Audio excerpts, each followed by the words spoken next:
In the pre-dawn hours of June 6, 1944, the troops preparing for D-Day were filled with a mix of anticipation and anxiety. Allied soldiers gathered in staging areas across southern England, checked their gear, received last-minute instructions, and tried to steady their nerves.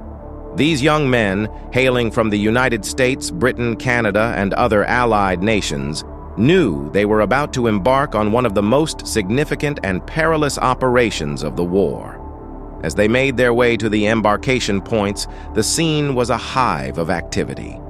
Trucks and jeeps transported troops to the ports, where an armada of ships and landing craft awaited. The sheer scale of the operation was staggering. Thousands of vessels lined the shores, each designated for specific tasks and destinations. The soldiers, burdened with heavy packs and equipment, formed orderly lines to board their assigned transports. In the dim light, commanders gave final briefings. Maps were unrolled, objectives outlined, and orders reiterated. The men listened intently, knowing that their success depended on precise coordination and unwavering courage. Many wrote letters to loved ones, hoping they would be delivered if they did not survive the day. As the troops boarded the ships, the mood was somber yet resolute. The sounds of engines starting and anchors lifting filled the air. Naval crews assisted soldiers in securing their equipment and finding their places on the crowded decks. The vessels slowly pulled away from the docks, forming into convoys as they headed out into the choppy waters of the English Channel. During the crossing, the soldiers faced the reality of what lay ahead. Some tried to rest while others huddled in groups, talking quietly to steady their nerves. The roar of aircraft overhead provided a constant reminder of the massive air support prepared to aid their mission. These planes were tasked with bombing German defenses and dropping paratroopers behind enemy lines.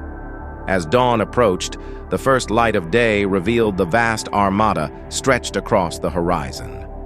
The scale of the operation became even more apparent. Naval vessels moved into position for the bombardment that would precede the landings, while landing craft maneuvered closer to their designated beaches. The soldiers, now fully awake and alert, prepared for the final phase of their journey. In the landing craft, the atmosphere was tense. Engines roared and the small boats rocked in the rough seas. Soldiers gripped their weapons and checked their gear one last time.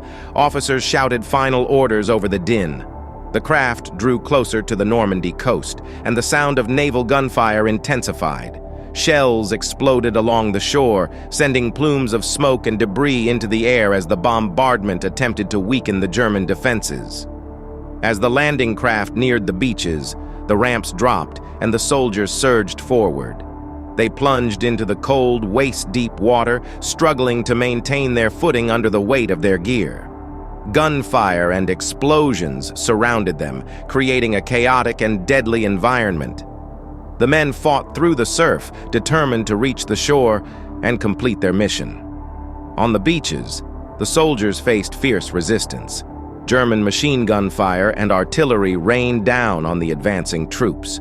The terrain was littered with obstacles, including barbed wire, mines, and anti-tank barriers.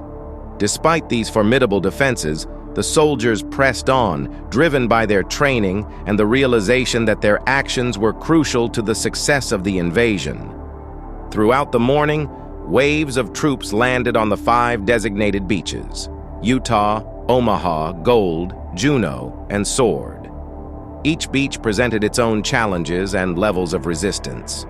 At Omaha Beach, American forces encountered particularly intense opposition, resulting in heavy casualties.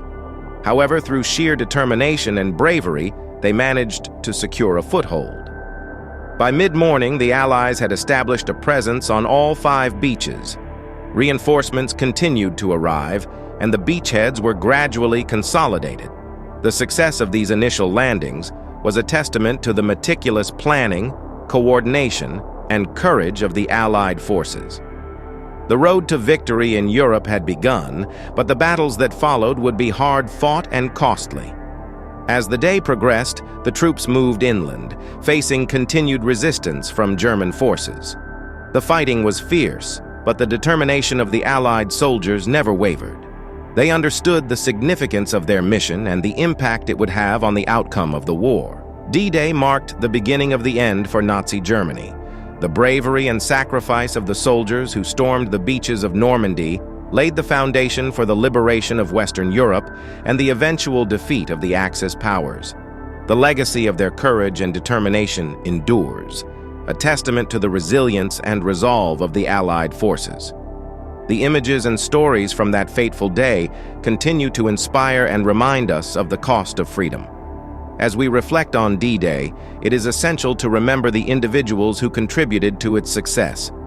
From the soldiers on the front lines to the planners and support personnel, every role was crucial. This image of soldiers resting after the battle highlights the human aspect of the invasion and the collective effort that led to victory.